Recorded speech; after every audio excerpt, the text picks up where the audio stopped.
सकाळी उठून निघायची तयारी चालू झाली. थोडं उशिराच.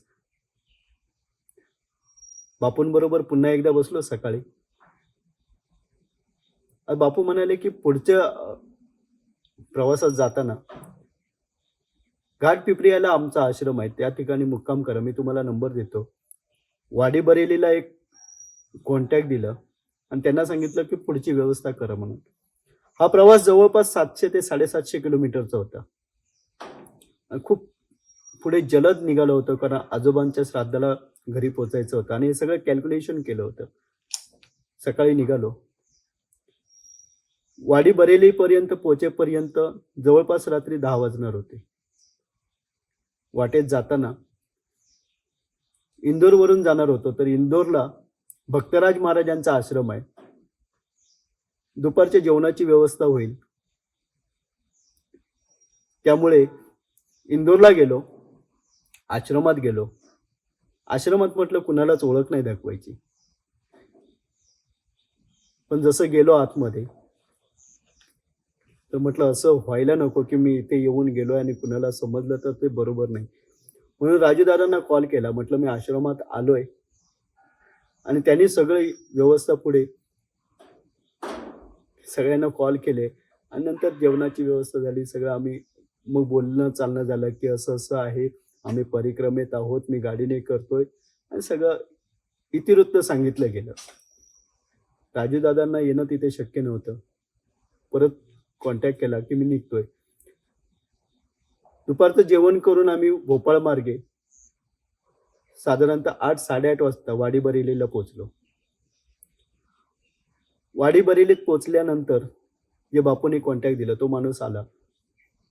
तो म्हणाला इथे पण आश्रम आहे, तुम्ही इथे थांबताय तर थांबा. तुम्ही म्हटलं नाही, जिथे माई आहे तिथे मी आहे. त्याच्यामुळे बापूंनी जसं सांगितलंय तसं घाटपिपरीयाला थांबू. तिथे आश्रम व्यवस्थित नाहीये, की ते राहण्याची सुद्धा तिथे सोय चांगली नाहीये. मी म्हटलं ठीक आहे, मैया आहे बरोबर, त्याच्यामुळे राहण्याचं किंवा जेवणा खाण्याचा काहीच प्रश्न नाही. ते बोलत होते की इथे काहीतरी खाऊन तरी निघा. म्हटलं नाही, निघतो आता आम्ही. कसं जायचं तेवढं सांगा. त्यांनी सांगितलं की असं असं जायचं, हा मार्ग आहे, नेव्हिगेशनला दाखवलंय. जो रूट दाखवला त्यानुसार निघालो. निघाल्यानंतर 20 किलोमीटरचा प्रवास होता वाडी बरेली ते घाटपिपरीया. बरीच रात्र झाली होती. वाटेत जाताना काही गावं लागली. गावात विचारत नेव्हिगेशन बरोबर आहे का साशंक मन विचारत होतं. गावातून पुढे जाताना नेव्हिगेशनला एक नदी दिसत होती, पण पुढे परत रूट दिसत होता. त्यामुळे येणं जाणं असणार ह्या हिशोबाने पुढे खाली गेलो. वाटेत गेल्यानंतर काही लोकांना विचारलं की पुढे मार्ग आहे ना, तर त्या 2 लोकांनी सांगितलं आहे, गाड्या जातात. म्हटलं चला ठीक आहे. काका सांगत होते नको जाऊया पुढे. मी म्हटलं राहायची व्यवस्था काही नाही, मैया आहे पुढे, त्याच्यामुळे जसं सांगितलं गेलंय तसंच करू.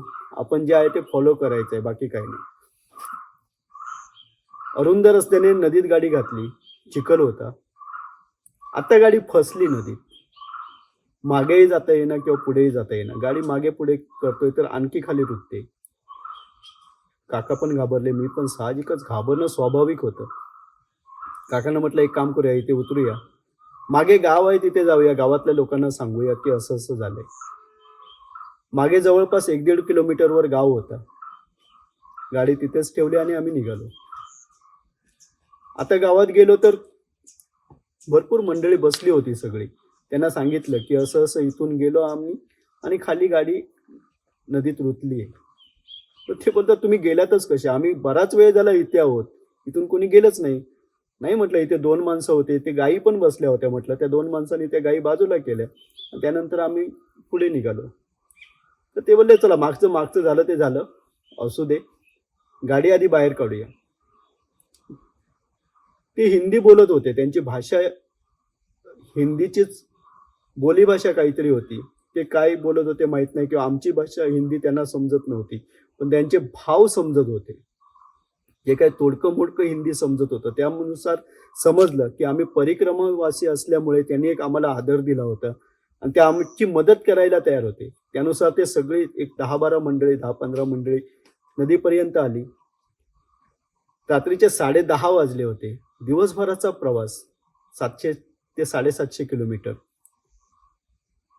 माझं थकणं तर स्वाभाविक होतंच, पण माझ्यापेक्षा चिंता होती काकांची. एवढ्या वयात सुद्धा तो माणूस थकला नव्हता. खाली गेलो. या सगळ्या लोकांनी धक्का देऊन गाडी बाहेर काढली. गाडी बाहेर काढली आणि परत आता ते म्हणाले, की पुढे जायचं नाही, तुम्ही मागे चला आणि आमच्याकडे राहा. तर मागे येत असताना ज्या घळईवरून गाडी मी घातली होती, त्या एवढ्या अरुंद घळईवरून मी गाडी घातलीच कशी हा मला प्रश्न पडला. गाडी गेलीच कशी खाली, की जरा जरी चाक घसरलं असतं तर डायरेक्ट गाडी नदीत असली असती. काय देवाची कृपा माहीत नाही. परत मागे आलो. मागे आल्यानंतर लोक सांगत होते, चला आमच्या घरी राहा. मी म्हटलं आम्ही परिक्रमावासी आहोत, त्याच्यामुळे घरात थांबता येणार नाही. तर नाही बोलले. आम्ही तिथे एक बाजूला देऊळ होतं, देवीचं मंदिर होतं, दसरोत्सव झाला होता, त्याच्यामुळे नवरात्री कार्यक्रम सुद्धा तिथे झाले होते. म्हटलं आम्ही या देवळात थांबतो. तर जेवणाचं काय? जेवणाचं नाही, रात्रीचं जेवण नकोच आहे. नाही म्हटलं, ते काहीतरी खाल्लं पाहिजे. त्यांची भाषा जी आहे त्यातले भाव समजत होते. म्हटलं काही नको आहे. आणि एवढी आत्मीयता होती की आमचे सुद्धा भाव त्यांच्यापर्यंत पोहोचत होते. एक जो मुखिया होता त्याने सांगितलं, जा रे काहीतरी घेऊन ये. मी म्हटलं एवढं एक काम करा, जर तुमचं खाऊन काही राहिलं असेल तरच घेऊन या, नाही तर राहू दे. साधारणतः रात्री 11 वाजून गेले होते. हा माणूस घरी गेला. बाकी सगळी मंडळी आमच्याबरोबर बोलत बसली होती. इकडच्या तिकडच्या गप्पा ज्या काय होत्या त्या सगळ्या चालल्या होत्या. ही सगळी मुलं किंवा ही लोक जी होती त्यांचा मुख्य व्यवसाय हा शेती होता. घरातलं, गावातलं समाजकारण कसं असतं या सगळ्या गोष्टी चालू होत्या. 12 वाजले तरी हा माणूस का मागे येत नाही याची मला चिंता पडली, की 12 वाजले अजूनही हा येत नाही. 12 वाजता तो आला. येताना त्याने जेवण बनवून आणलं होतं. पुऱ्या होत्या आणि भाजी होती. अरे म्हटलं, हे काय, हे कशासाठी? नाही बोलला. त्याने बायकोला घरी जेवण बनवायला लावलं आणि तो जेवण घेऊन आला. हे प्रेम कुठे विकत मिळणार नाही, जे काही प्रवासात मिळालंय. आणि एवढं आदर तिथले लोक करतात की स्वतःलाच आपण काहीतरी मोठे आहोत असं वाटून जातं. पण खरं स्वाभाविक हा आदर हा आपला असतोच, पण त्या पाठीमागे असणारी मैया तिचा खरा आदर असतो. रात्री त्या जंगलात त्या देवळात राहिलो. सगळी लोक निघून गेली. मी आयुष्यात पहिल्यांदा असं जंगलात राहत होतो आणि एकटा. काका जरी बरोबर असले तरी त्यांचं वय होतं.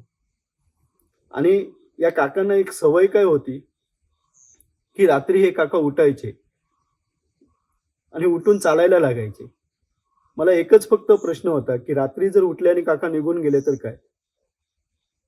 पण मी जरी झोपलेलो असलो तरी छोट्याशा आवाजाने पण मला जाग येते आणि मी लगेच जागा होतो.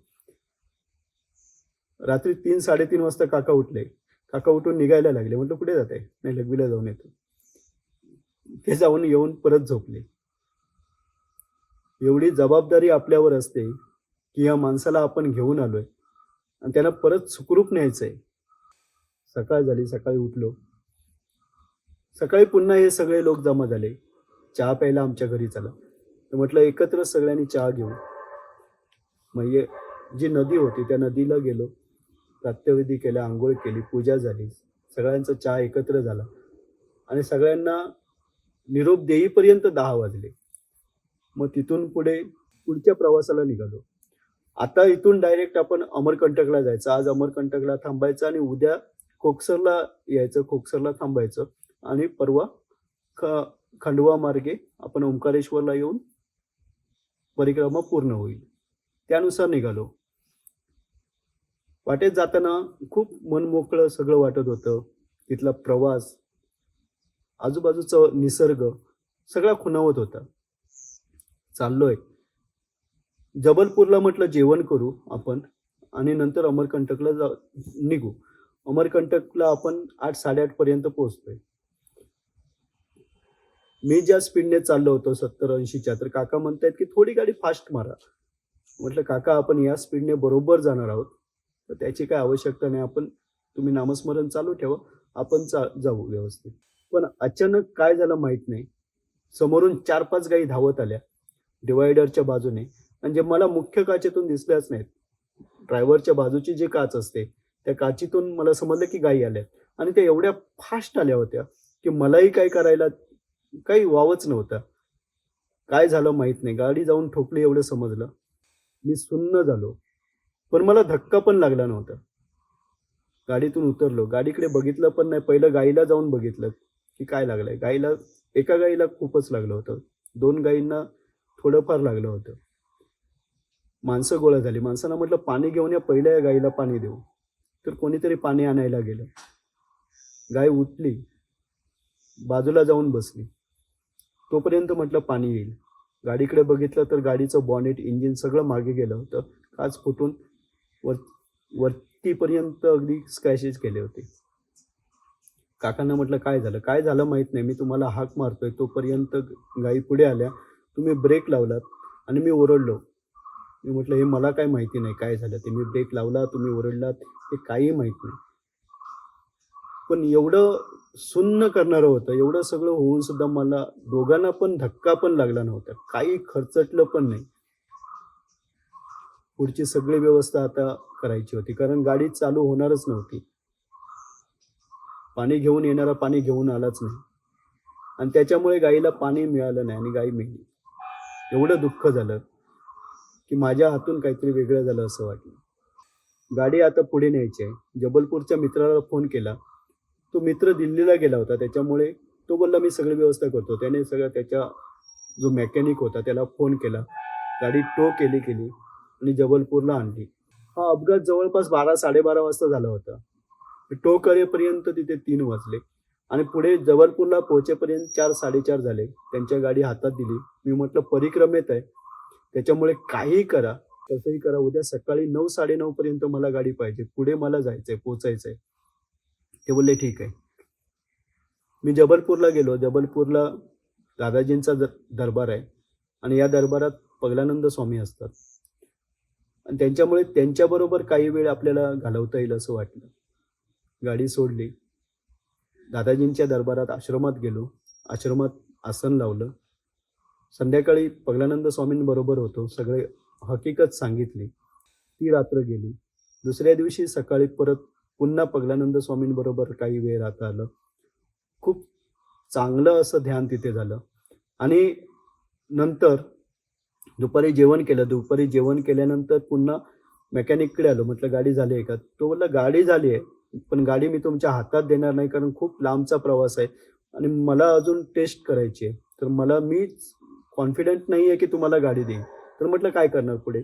म्हटलं, "एक काम करा मग, मला दुसरी गाडी हायर करून द्या. मी अमरकंटकला जाऊन तिलवाराला भेटतो. तुम्ही मला उद्या गाडी तिलवाराला द्या."